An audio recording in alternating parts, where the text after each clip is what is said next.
یہ برسوں پرانی بات ہے۔ میں اسلام آباد میں کسی صاحب کے گھر مدعو تھا۔ میرے پاس اس دن 3 پرانے دوست آئے ہوئے تھے۔ میں انہیں بھی ساتھ لے کر میزبان کے گھر پہنچ گیا۔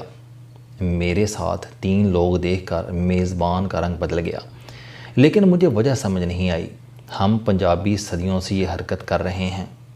ہم کسی جگہ اکیلے نہیں جاتے، جہاں بھی جاتے ہیں 2-4 لوگ ساتھ لے کر جاتے ہیں اور ہمارے میزبان اس کے لیے ذہنی طور پر تیار ہوتے ہیں۔ ہم لوگ صدیوں سے یہ سوچ کر روزانہ زیادہ کھانا بناتے ہیں کہ کوئی مہمان نہ آ جائے، اور ہمارے ہاں اکثر بن بلائے مہمان آتے رہتے ہیں، اور ہر مہمان اپنے ساتھ 2-4 اضافی مہمان لے کر آتا ہے۔ انتقال پر بھی جنازے کے مقابلے میں کھانے پر زیادہ لوگ ہوتے ہیں، چنانچہ ہمارے لیے یہ معمول ہے۔ لیکن میرا میزبان پنجابیوں کی اس حرکت سے واقف نہیں تھا، چنانچہ اس کا رنگ فک ہو گیا۔ مگر ہم جب اندر داخل ہوئے تو اس وقت میزبان کی پریشانی سمجھ آئی۔ اس کی ڈائننگ ٹیبل پر پہلے سے 4 لوگ بیٹھے تھے۔ اس نے اس دن اپنے 4 دوستوں کو بھی مدعو کر رکھا تھا۔ ٹیبل پر 6 لوگ بیٹھ سکتے تھے۔ ایک وہ خود تھا، دوسرا میں تھا، اور باقی 4 اس کے دوست تھے۔ میز پر چائے کے بھی 6 برتن لگے تھے، اور میں بھی اپنے ساتھ 3 لوگ لے آیا تھا، اور یوں ہم کل 9 لوگ ہو گئے تھے۔ لہٰذا وہاں بحران پیدا ہو گیا۔ میزبان بیچارہ سارا وقت اضافی چائے کی بھاگ دوڑ میں لگا رہا۔ اس کے دوست ہمارے لیے ٹیبل خالی کرنے پر مجبور ہو گئے۔ ہم میز پر بیٹھ گئے، جبکہ وہ بیچارے سٹول پکڑ کر دائیں بائیں فٹ ہو گئے۔ بہرحال قصہ مختصر، وہ ملاقات ٹھیک ٹھاک کرائسس کا شکار ہو گئی۔ ہم کوئی ڈھنگ کی بات کر سکے اور نہ میزبان ٹک سکا۔ میری زندگی کا دوسرا واقعہ اس سے بھی زیادہ ہولناک ہے۔ کراچی کے ایک صاحب میرے فین تھے۔ وہ بیچارے غریب انسان تھے، ٹیوشن پڑھا کر گزارا کرتے تھے۔ وہ مجھے کھانے پر بلانے کے لیے بہت اصرار کرتے تھے۔ میں نے ایک دن ان کا دل رکھنے کے لیے ہاں کر دی۔ وہ اسلام آباد آئے ہوئے تھے۔ انہوں نے مجھے ایک ریسٹوران میں دعوت دے دی، اور میں اس بار بھی 2 بندے ساتھ لے گیا۔ ہم ریسٹوران پہنچے تو اس شریف آدمی نے اپنے ایک دوست کو بھی انوائٹ کیا ہوا تھا۔ اس کے پاس صرف 3 لوگوں کا بجٹ تھا، جبکہ ہم 5 ہو گئے۔ وہ بیچارہ کھانے کے دوران مسلسل دائیں بائیں دیکھتا رہا۔ میں اس وقت زیادہ بولڈ اور مہذب نہیں تھا، ورنہ میں بل دے کر اس کی ٹینشن کم کر دیتا۔ میں اگر آج یہ غلطی کرتا ہوں تو میں ریسٹوران میں داخل ہوتے ہی میزبان بن جاتا ہوں، اور ویٹر کو شروع ہی میں بتا دیتا ہوں کہ تم نے بل مجھ سے لینا ہے۔ میں میزبان کو بھی اطلاع کر دیتا ہوں، اور وہ خواہ ارب پتی ہی کیوں نہ ہو، مگر میں اسے بل نہیں دینے دیتا۔ لیکن اس زمانے میں مجھے ان باریکیوں کا اندازہ تھا اور نہ ہی اتنی جرأت تھی، لہٰذا میں اس دن بل کے وقت خاموش بیٹھا رہا۔ وہ بیچارہ بل دے کر پریشان ہو گیا، اور وہ بل اس کے دوست اور اس نے پیسے ملا کر دیا، اور میں آج تک اپنی اس حماقت پر شرمندہ ہوں۔ میرے ساتھ بھی ایک دن یہی ہوا۔ یہ 20 سال پرانی بات ہے۔ میں نے 5 مختلف لوگوں کو کھانے پر بلایا، اور وہاں 14 لوگ پہنچ گئے۔ ریسٹوران مکمل بک تھا، لہٰذا ہمیں ٹیبل چھوڑ کر بڑی میز کے لیے پون گھنٹہ انتظار کرنا پڑا۔ دوسرا، میرے پاس اضافی لوگوں کے بل کے لیے رقم نہیں تھی۔ میں اس زمانے میں کریڈٹ کارڈ بھی نہیں رکھتا تھا، اور میرے پاس ڈرائیور بھی نہیں ہوتا تھا۔ چنانچہ میں شدید پریشانی میں دائیں بائیں دیکھ رہا تھا، اور مجھے اپنے کسی مہمان کی بات سمجھ نہیں آ رہی تھی۔ بہرحال قصہ مختصر، میں مینیجر کے پاس گیا اور اسے ساری بات سمجھائی۔ وہ بھلا آدمی تھا، اس نے میری مدد کی، اور میں نے دوسرے دن اس کا بل ادا کیا۔ میں نے ان واقعات کے بعد زندگی میں اصول بنا لیا کہ مجھے اگر کسی جگہ مدعو کیا جاتا ہے تو میں اکیلا جاتا ہوں، اور اگر کسی کو ساتھ لے کر جانا ضروری ہو تو میں پہلے میزبان سے اجازت لیتا ہوں، اور اسے اپنے ساتھی کے پروفائل اور ساتھ آنے کی وجہ بتاتا ہوں۔ اس سے میں، میزبان اور میرے ساتھ جانے والا شخص شرمندگی سے بچ جاتے ہیں۔ میں نے اب یہ بے شرمی کے ساتھ اپنے ملاقاتیوں سے بھی پوچھنا شروع کر دیا ہے کہ آپ اکیلے تشریف لا رہے ہیں یا آپ کے ساتھ کوئی اور بھی ہوگا۔ اس سے مجھے میز پر کھانا اور چائے لگانے میں سہولت ہو جاتی ہے۔ مہمان اگر کھانے کے وقت آ رہے ہوں تو میں ان کو لنچ اور ڈنر کی دعوت دے دیتا ہوں۔ یہ اگر میری دعوت قبول کر لیں تو میں ان سے ان کی مرضی کا کھانا بھی پوچھ لیتا ہوں۔ آج کے زمانے میں لوگ مخصوص کھانا کھاتے ہیں۔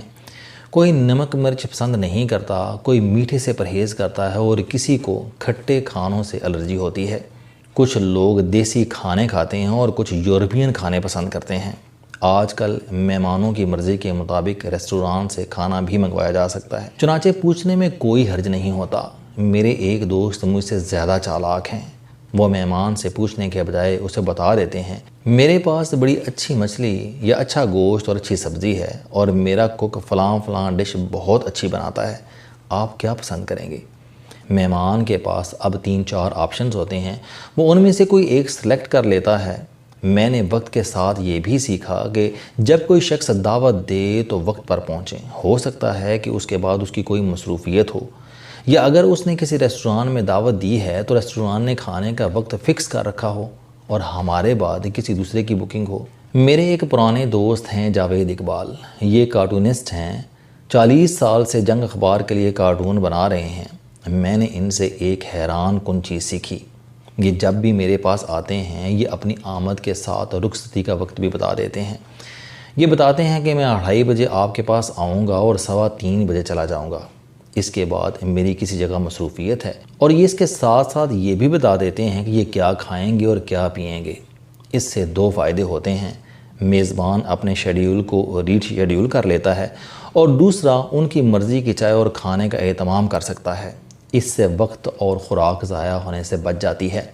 ہمارے گھروں میں روزانہ مہمان نوازی کی مد میں ٹنوں کے حساب سے خوراک ضائع ہوتی ہے۔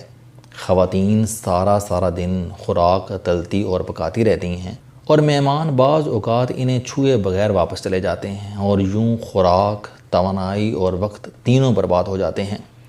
ریسٹورانوں میں یہ بدعت عام ہے، ہم غیر ضروری آرڈر کرتے ہیں اور یہ خوراک بعد ازاں ڈسٹ بنوں میں چلی جاتی ہے، اور یہ اس ملک میں ہوتا ہے جس میں 60% آبادی خط غربت سے نیچے زندگی گزار رہی ہے۔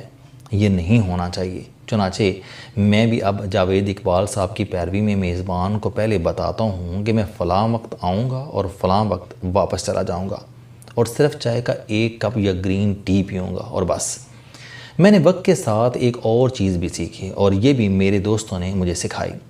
ہم جب کسی گھر دعوت پر جاتے ہیں تو ہم کھانے کی کوئی نہ کوئی چیز ضرور لے کر جاتے ہیں اور اپنے مہمان کو پہلے اس چیز کے بارے میں اطلاع کرتے ہیں۔ مثلا ہم ڈنر پر مدعو ہیں تو ہم اپنے میزبان کو بتائیں گے کہ آپ سویٹ ڈش تیار نہ کیجیے گا، ہم فلاں کیک، کلفی، کھیر یا حلوہ لے کر آ رہے ہیں اور ہم سب مل کر اسے انجوائے کریں گے۔ اس سے 2 فائدے ہوتے ہیں، ہم میزبان کا بوجھ بانٹ لیتے ہیں اور دوسرا خواتین سویٹ بنانے کے جھنجھٹ سے بچ جاتی ہیں۔ آپ کو اگر یہ آئیڈیا اچھا لگے تو پھر آپ ایک اور چیز کا بھی خیال رکھیں، آپ زیادہ مقدار میں چیز لے کر جائیں تاکہ میزبان کے گھر والے بھی اسے 1-2 دن انجوائے کر سکیں۔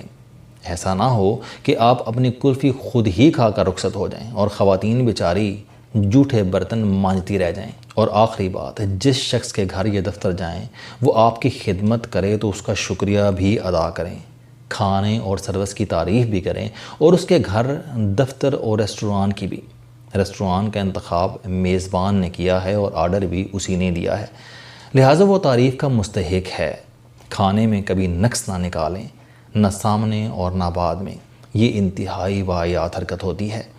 کھانے کے دوران کوئی اضافی چیز مثلا دہی، اچار، سلائس، چمچ یا پلیٹ نہ مانگیں۔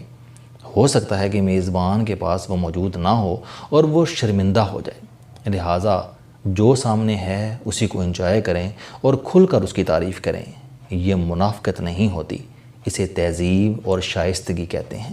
السلام علیکم، آپ سٹوڈنٹ ہیں، کوئی جاب کرتے ہیں، کاروبار کرتے ہیں، یا پھر آپ گھریلو زندگی گزار رہے ہیں۔ اگر آپ اپنی زندگی کو بدلنا چاہتے ہیں تو اس چینل علم دوستی پر آپ زندگی میں کامیابی کے لیے جاوید چوہری صاحب کے موٹیویشنل، سوشل، سیلف ڈسکوری سے ریلیٹڈ اور صحت سے متعلق بے شمار کالم سن سکتے ہیں۔ میرا دعویٰ ہے کہ یہ چینل آپ کی زندگی بدل دے گا۔ اس چینل کا مقصد اچھی باتیں معاشرے میں پھیلانا ہے، اور اچھی بات کو دوسروں تک پہنچانا صدقہ جاریہ ہے۔